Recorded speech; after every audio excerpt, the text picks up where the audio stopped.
Normalmente, em uma eleição, quem ganha é quem tem a maioria dos votos. Pelo menos é o que se espera. E no Brasil, de fato, funciona desse jeito. O partido com mais votos é considerado o vencedor da eleição. Porém, nos Estados Unidos, as coisas são um pouco diferentes. Ter a maioria dos votos não garante que alguém se torne presidente no final. Na verdade, estatísticos calculam que é possível ser eleito presidente com apenas 22% de todos os votos. Mas como isso é possível? Nesse vídeo, vamos apresentar para vocês o sistema eleitoral absurdo dos Estados Unidos e mostrar como ele pode ser injusto e corrupto. O maior problema das eleições nos Estados Unidos é que basicamente não há uma verdadeira escolha. Só é possível optar entre dois partidos, os democratas e os republicanos, e isso tem sido assim desde sempre. Desde 1853, nunca houve um presidente de outro partido. Nos Estados Unidos, ambos os partidos simplesmente ocuparam o espectro político. Os democratas representam as posições que vão da esquerda até o centro, enquanto os republicanos ocupam do centro até a extrema-direita. Embora existam oficialmente partidos menores como o Partido Verde e um grupo economicamente liberal que também aparecem nas cédulas eleitorais, a chance de eles terem influência política é praticamente nula. Isso se deve, em parte, ao fato de que as barreiras para participar das eleições são extremamente altas. Para que um partido concorra nos Estados Unidos, é necessário reunir um certo número de assinaturas em cada estado, algo quase impossível de alcançar, já que a maioria das pessoas apoia os republicanos ou os democratas. Consequentemente, os pequenos partidos praticamente não recebem financiamento estatal, o que os impede de bancar campanhas eleitorais caras. Além disso, é preciso ter pelo menos 15% de aprovação em pesquisas para participar dos debates televisivos, o que faz com que quase nunca vejamos outros políticos além de republicanos e democratas na mídia americana. Dá para perceber então que um dos grandes problemas das eleições americanas é que mesmo que alguém se identifique com partidos menores, na prática só existem duas opções. E por isso, na eleição de 2016, por exemplo, apenas 55% da população apta a votar participou. Mais de 90 milhões de eleitores ficaram em casa naquela época. Mas agora vamos a um problema que questiona todo o sentido das eleições nos Estados Unidos: o colégio eleitoral. Como eu já expliquei, o vencedor da eleição nos Estados Unidos não é quem tem mais votos. Em 2016, Hillary Clinton teve 3 milhões de votos a mais que Trump, e em 2000, Al Gore teve mais votos que George Bush. Mesmo assim, ambos perderam. Mas por quê? O problema por trás disso é o chamado colégio eleitoral. Nas eleições americanas, o objetivo não é conquistar a maioria dos votos populares, mas sim ganhar o colégio eleitoral. O colégio eleitoral é composto por 538 votos de eleitores, e a gente pode imaginar esses votos como pontos em um jogo. Esses 538 pontos estão disponíveis no total, e quem conseguir a maioria vence. Estritamente falando, é necessário obter pelo menos 270 desses votos para ganhar, o que acontece automaticamente com cada vencedor. A quantidade de pontos que cada estado distribui depende do tamanho de sua população. Então, estados com baixa densidade populacional como Kansas e Iowa possuem apenas 6 votos cada, enquanto a Califórnia, com quase 40 milhões de habitantes, possui mais de 55 votos. Quem tiver mais pontos no final vence, mas como isso funciona exatamente? Vamos dar uma olhada no exemplo da Califórnia. Existem 55 pontos em disputa, e se os eleitores da Califórnia votarem 51% a favor dos democratas, eles têm a maioria dos votos. Quantos pontos eles recebem então? Na verdade, todos os 55 pontos, ou seja, todos os 55 votos de eleitores. Isso porque cada estado segue o chamado princípio "o vencedor leva tudo".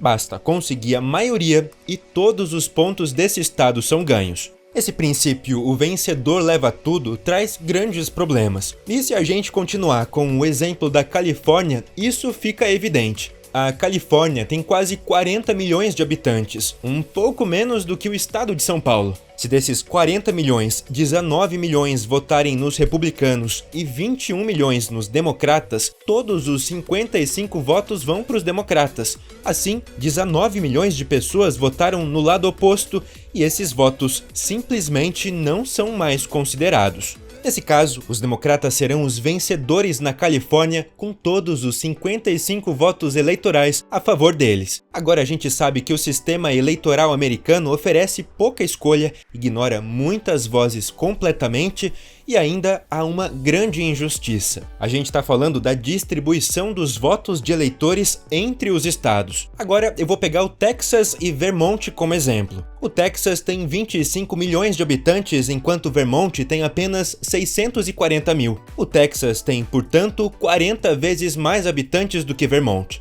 Logicamente, o Texas deveria ter 40 vezes mais votos de eleitores, mas como você pode imaginar, isso não acontece. O Texas possui 38 votos e Vermont 3. Seria justo que Vermont tivesse apenas um voto de eleitor, porque do jeito que é, o voto de um eleitor em Vermont vale exatamente 3 vezes mais que de um texano. Tudo isso porque 3 votos de eleitores é o mínimo que um estado pode ter, mesmo que o estado seja, na prática, muito pequeno. Embora eu já tenha mostrado muitas grandes injustiças sobre a eleição, existem ainda mais pontos preocupantes. Um deles é o que acontece depois da eleição. Mais precisamente, eu tô falando do imenso poder que o presidente dos Estados Unidos possui.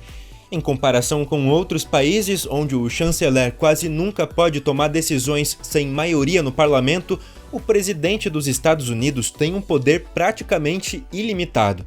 O presidente não apenas tem o poder de veto sobre decisões do Senado e é o comandante-chefe das Forças Armadas, mas também pode tomar qualquer decisão por decreto, sem que ninguém o impeça. E emitir decretos não é algo raro. Durante seu primeiro mandato, Trump tomou 180 decisões dessa forma. Isso foi mais do que qualquer outro presidente nos últimos 35 anos, o que permitiu, entre outras coisas, que fosse construído um muro na fronteira com o México, sem que o Senado tivesse votado sobre isso. No pior dos casos, um presidente pode abusar completamente de seu poder e tomar grandes decisões sozinho. Se, além disso, o Senado for liderado pelo seu partido, o presidente dos Estados Unidos pode se tornar quase como um governante absoluto. Mas ainda existe um poder capaz de parar até o presidente: o Supremo Tribunal, o mais alto tribunal dos Estados Unidos. O Supremo Tribunal existe, entre outras razões, para evitar que o presidente se torne um verdadeiro ditador, pois o tribunal garante que todas as decisões do presidente sejam constitucionais. É, em essência, a última instância nos Estados Unidos e protege a maior potência militar do mundo de se tornar uma ditadura.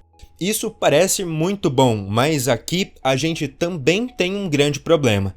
Esse Supremo Tribunal é composto por apenas 9 juízes. Esses juízes são considerados os guardiões da Constituição nos Estados Unidos e seu cargo é bastante incomum. Assim como acontece com o Papa, alguém se torna juiz do Supremo Tribunal por toda a vida.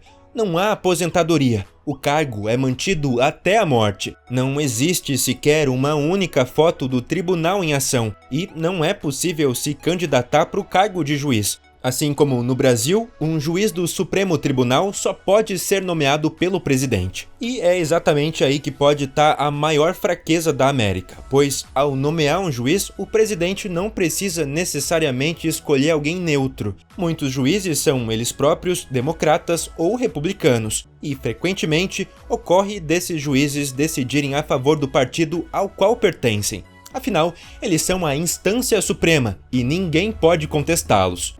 Em 2000, por exemplo, 5 dos 9 juízes do Supremo Tribunal eram republicanos e interromperam a eleição extremamente acirrada para declarar George Bush como presidente. Mas até hoje, o sistema continua sendo explorado. Quando Donald Trump foi recentemente acusado por incentivar a invasão ao Capitólio, o Supremo Tribunal, majoritariamente republicano, declarou que Trump tinha plena imunidade durante seu mandato.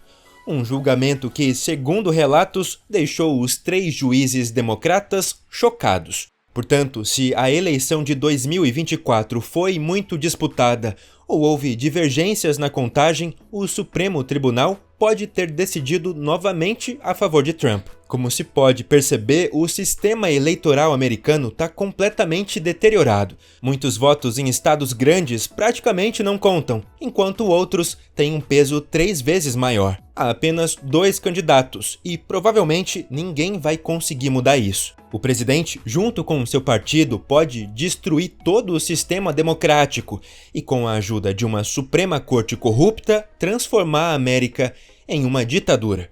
Como se tudo isso não bastasse, votar nos Estados Unidos é bastante difícil para cidadãos comuns.